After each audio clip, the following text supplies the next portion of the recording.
episode we're going to talk about back wings. It will be a little bit shorter than the front wings as we are only having 3 different sizes.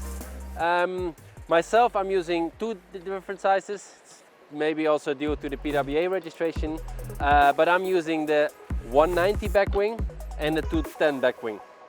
I'm actually using the 190 back wing, I would say 80% of the time. The back wing is simply having less drag because it's smaller and it's incredibly fast.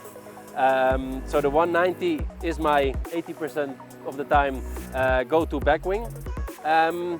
But you feel that it's giving less power and therefore it's a little bit more tricky to use. For example, in the jibing, you need to stay on a higher speed to actually make proper fall jibes and stuff. So speed potential, the 190 is definitely the fastest, and also in higher winds, it's actually the wing you always use. And then in lower winds, for the low end, we're looking at the other 2 back wings. First, I'm going to talk about the 210, as this is the one I'm using myself as well. On a 9 meter, I'm using it most of the time, simply because it gives more power.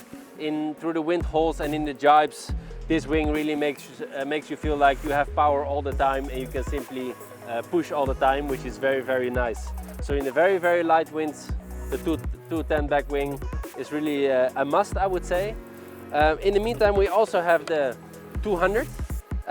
It's more high aspect than the 210. It's even longer, but the surface is smaller. It feels incredibly smooth. It has a little bit less power. Feels very nice on lakes especially. But again, for myself, as I'm only allowed to use 2 back wings, I'm using the 210 and the 190. I would say when you're living in the spot which is generally light and you only want to have 1 back wing, the 200 back wing could be the one for you to go. That's it about the back wings. I hope it clears up some things and you're ready for the next session.